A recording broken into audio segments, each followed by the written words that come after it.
Here are a few quick tips about hand body language that you can start using today to make yourself a more effective communicator. So the hands are an essential tool of communication. If you go back to ancient times when we were roaming around the landscape in little tribes, it was very important that we could see people's hands because we wanted to know if they were a friend or a foe. We wanted to know if they were holding a weapon or maybe hiding something. So this is why when we want to say hello to someone, we show them an open palm, we show them open hands, we welcome people with open arms to show them that we're friendly, warm, welcoming, that we're not a threat. Communicating with your hands can add emphasis and depth. Hannah Fry is an outstanding science communicator. Notice how she uses her hands to bring her words to life. Fully define every possible mathematical concept, like the number 2, for instance. Now, how might you define the number 2? It is quite difficult. When you're speaking to an audience, make sure that they can see your hands. These days, when so much communication is happening online, I see a lot of people hiding their hands, hiding them under the table, or setting up their camera in such a way that the hands are invisible. And if you do this, you're throwing away a really important tool of communication. If you don't pay attention to what you're doing with your hands, it can unintentionally send the wrong message. In this clip from Succession, which tells the story of a Machiavellian media family, Kendall Roy calls a press conference to address serious allegations of wrongdoing at the company. Note his body language. By keeping his hands under the table, he's giving the audience the impression that he's hiding something. I have an announcement to make about wrongdoing at Waystar Royco in advance of the upcoming shareholder meeting. When I'm presenting online, I always make sure that people can see my hands, and I actually make a point of being a bit more demonstrative with my hands than I would normally be in person. And this is because I'm presenting in 2D, so I want to make the best use of the tools that I have available and not throw them away. Arguably, this is a bit performative, but every speech, every presentation, every pitch is a performance. And the trick is to perform in such a way that is authentic to you, but that also means making the best use of the tools that you have to present in an authentic way that works for you. If you're wearing trousers that have pockets in them, don't put your hands in your pockets. This tends to be a particular problem with guys. If you've stuffed things into your pockets, empty your pockets before you start to speak. That way, there'll be less temptation to reach into your pockets and start fumbling around with whatever you've got in there, keys, wallet, phone. Communicating with the hands can add emphasis, it can add depth, it can add character. So especially when you're presenting online, try to make sure that people can see your hands. Otherwise, you're removing an essential channel of communication. The next tip is palms up or palms down.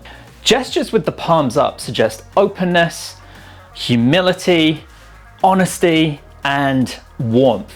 If you gesture with your palms facing down, it's a much more assertive posture. It's like you're kind of pushing the point across. You'll notice with politicians that when they want to convince you that they're being very honest and humble and that they're your best friend, often they will gesture with their palms facing up. That we can say what we think, write what we think without hearing a sudden knock on the door. That we can have an idea and start our own business. On the other hand, forgive the pun, if they really want to push a point across more forcefully, you'll notice that very often they'll turn their palms so that it's facing down to establish a more dominant position. Who are losing their union jobs at the Maytag plant that's moving to Mexico. And now are having to compete with their own children for jobs that pay $7 an hour. So there's no absolute rule about whether you should have your palms up or palms down, but just be aware that it sends a very different kind of message if you turn your palm down. So you may unintentionally come across as a little bit pushy if you tend to gesture too much with your palms facing down. So you might find it interesting as an exercise to practice speaking more with your palms up and open. This is especially important if you're in a leadership position. Next point is about pointing with your finger. Pointing up like this is generally okay. It's often used when people want to highlight something interesting, but pointing directly at the audience, this is a big no-no. Sometimes you might get away with it, but nobody likes being pointed at. So if you have to point at someone, don't do it like this. Use your whole hand and turn your palm up. You see, when I'm pointing at you now, it's much more friendly than if I point at you like this. Humans are so sensitive to nonverbals that if I were to point my finger at the audience and say you, we actually have a visceral reaction to that, which is usually very negative. Now think about how many times a school teacher has called on us and gone like that. We know that if we turn that gesture into an open palm vertical gesture, we like that. We prefer that. So if you have a habit of pointing with your finger, change it to an open hand. Actually, Bill Clinton, when he was running for election, he kept being told by his advisors to stop pointing at the audience.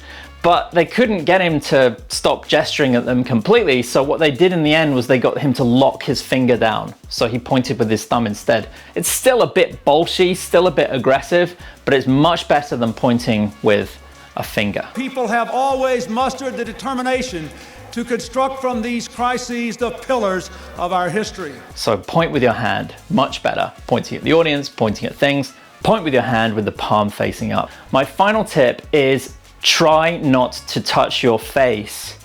If you touch your face like this, like this, like this, like this, it can come across as nervous, anxious, or even deceptive. So you really want to avoid that. There are exceptions to this. If you want to be theatrical, for example, if you want to do a pose like this or something like that, that's okay. What I'm talking about is these kind of motions here. You're giving your power away. Don't do that. Thanks very much for watching, everyone. If you like this video, please give it a like, give it a share, and consider subscribing. I'm going to be running a workshop very soon. It's completely free.